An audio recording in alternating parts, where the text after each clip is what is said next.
बगैर किसी income stream यानी आमदनी के ज़रिए के बगैर अगर आप कोई काम कर रहे हैं तो आप इस बात का यकीन कर लें कि आपका बिजनेस नाकामी के दहाने पर खड़ा हुआ है। कुछ छोटे कारोबार का बिजनेस स्ट्रीम सिर्फ एक ही होता है। मसलन अगर आप प्लम्बर या फिर इलेक्ट्रिशियन वगैरह हैं, आपकी इनकम स्ट्रीम्स एक से ज़्यादा होने का मतलब है कि आपने खुद को सिक्योर किया हुआ है। आमदनी के अमूमन दो ज़राए होते हैं, एक फ़ाल आमदनी यानी एक्टिव इनकम और दूसरी गैर फ़ाल यानी पैसिव इनकम। एक्टिव इनकम का ताल्लुक काम करने और करवाने वाले के साथ डायरेक्ट होता है। जब भी कोई काम करता है तो उसको उसके काम के ख़त्म होने पर मुआवजा मिलता है। इस तरह की इनकम को हम एक्टिव इनकम कहते हैं। पैसिव इनकम इससे थोड़ी मुख्तलिफ होती है। आप कोई काम करते हैं तो आपको उसकी रकम फ़ौरन नहीं मिलती। अब आप सोच रहे होंगे कि अगर ऐसा ही है तो फिर हम काम करते ही क्यों हैं उसमें। लेकिन पैसिव इनकम का ताल्लुक लेट पेमेंट के साथ है। इसकी एक बेहतरीन मिसाल एक ऑनलाइन स्टोर है। उसमें शुरू में एक काम वेबसाइट बनाना, अपनी प्रोडक्ट्स अपलोड करना और फिर उनकी मार्केटिंग करना है। पैसिव इनकम तब शुरू होती है जब लोग आपके स्टोर से मसनूआत खरीदना शुरू करते हैं। इसी को हम पैसिव इनकम बोलते हैं, क्योंकि जब आप सो रहे होते हैं तब भी लोग आपकी प्रोडक्ट्स को खरीद रहे होते हैं। एक ही स्किल सेट के साथ सुबह 9 से 5 तक अगर आप काम करते रहेंगे तो ये तरीका आपको अमीर नहीं बना सकता। इसके लिए आपको नए स्किल सेट सीखते रहना होंगे। और अगर आप जॉब के साथ साथ ऐसे तरीके ढूंढ रहे हैं जिससे आप ज़्यादा पैसा कमा सकें तो इस वीडियो में हम उन्हीं तरीकों के मुताल्लिक जानेंगे जिनको जानने के बाद आप भी अपनी अर्निंग स्ट्रीम्स के अंदर इजाफा कर सकते हैं। नंबर 1, अर्नड मनी, कमाई हुई आमदनी। कमाई हुई आमदनी अब तक की सबसे आम किस्म की आमदनी है। ज़्यादातर लोगों के पास नौकरी है और वो इससे ही पैसा कमा रहे हैं। आप काम पर जाते हैं और दिन के ज़रूरी कामों में अपना वक्त लगाते हैं और फिर रात को आप थके हारे घर वापस आते हैं। कमाई हुई आमदनी के अंदर तनख्वाह की मुख्तलिफ इकसाम भी होती हैं। कुछ लोगों को घंटों के हिसाब से अदायगी की जाती है और कुछ को तनख्वाह दी जाती है, जहां उन्हें हर महीने की एक ख़ास तनख्वाह मिलती है और तवक्को की जाती है कि वो इस तनख्वाह की अदायगी के लिए मतलूबा वक्त पर काम करेंगे। कमाई हुई आमदनी के साथ मसला ये है कि ये सिर्फ एक ख़ास हद तक होती है। आप सिर्फ उतना ही इजाफा हासिल कर सकते हैं जितने घंटे आप ज़्यादा काम करेंगे। Number 2, business income. Business income पैसे की इवज़ किसी प्रोडक्ट या सर्विस की तिजारत के बारे में है। कारोबारी आमदनी ज़्यादा आमदनी पैदा करने का एक मौसर तरीका है। बिजनेस इनकम की कुछ मिसालें ग्रोसरी स्टोर, टी शॉप्स और फास्ट फूड रेस्टोरेंट्स हैं। वो ऐसी मसनूआत फराहम करते हैं जिसे लोग खरीदते हैं और वो जितनी ज़्यादा फ़रोख्त करते हैं उतनी ज़्यादा आमदनी वो पैदा करते हैं।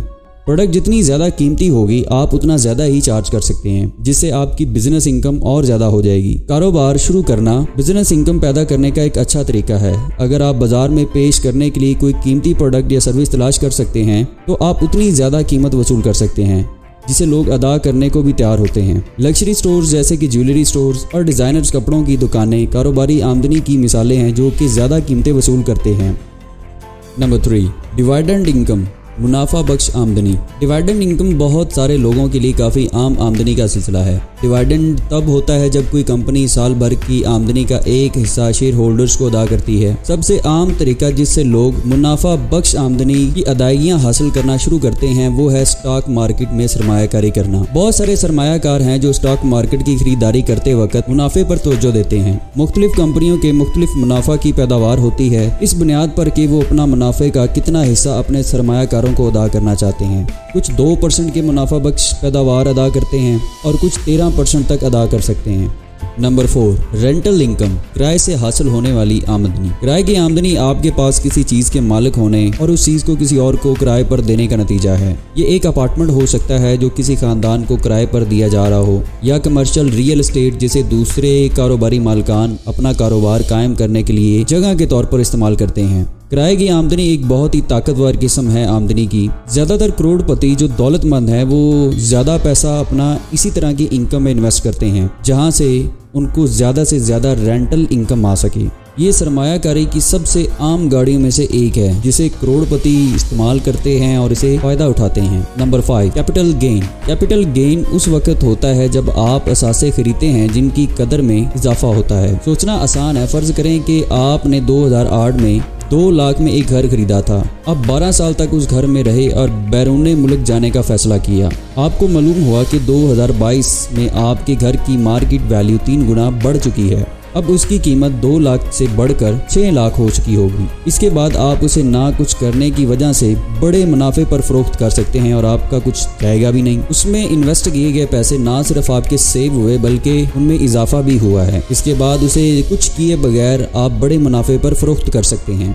Number 6, royalty and licensing income. छठी और आखिरी किस्म की आमदनी का सिलसिला रॉयल्टी और लाइसेंसिंग आमदनी है। इसका सीधा मतलब है कि आप किसी प्रोडक्ट, आइडिया या प्रोसेस के फाउंडर हैं और आप उसे लाइसेंस देते हैं कि किसी और को फीस के इवज आपका आइडिया इस्तेमाल करने दिया जाए, क्योंकि ख्यालात और क्रिएटिविटी को निजी मलकियत समझा जाता है। कानून के मुताबिक आप मालिक की रजामंदी के बगैर किसी और के आइडिया या क्रिएटिविटी को इस्तेमाल नहीं कर सकते। इस रजामंदी को हासिल करने के लिए लोग अमूमन मालिक को उसके इस्तेमाल के इवज या उसके राइट के इवज फीस अदा करते हैं। सिंगर एक बेहतरीन मिसाल है। ज्यादातर मामलात में सिंगर्स को किसी खास लेबल के साथ एग्रीमेंट करना होता है, जैसा कि टी सीरीज, वर्जिन रिकॉर्ड्स वगैरह। ये कंपनियां सिंगर्स के गानों को रिकॉर्ड करती हैं, उन्हें तैयार करती हैं और फिर उनकी मार्केटिंग और उनकी सेल होती है। सिंगर्स को फरोख्त होने वाली हर एल्बम के लिए रॉयल्टी की अदायगी मिलती है। जब भी उसे अवाम के लिए चलाया या बेचा जाएगा तो उसके लिए जो कीमत अवाम अदा करेगी उसकी कुछ परसेंटेज उसके फाउंडर के पास जाती है। तो ये हमारे कुछ 6 स्टडी स्ट्रीम्स थी जिनको हमने कम वक्त के अंदर आपके साथ शेयर किया। इनको जानने के बाद आप अपनी इनकम को ना सिर्फ बेहतर बना सकते हैं बल्कि आप अपने ऐसे फ्लॉज भी ढूंढ सकते हैं जिनकी वजह से आपकी जो इनकम स्ट्रीम्स हैं वो रुकी हुई हैं। अगर आपको हमारा कंटेंट अच्छा लग रहा है तो अपने दोस्तों के साथ लाजमी शेयर करें और ऐसी टिप्स के लिए हमारी दूसरी वीडियोस को भी विजिट करें। तो मिलते हैं अगली वीडियो में। Thanks for watching.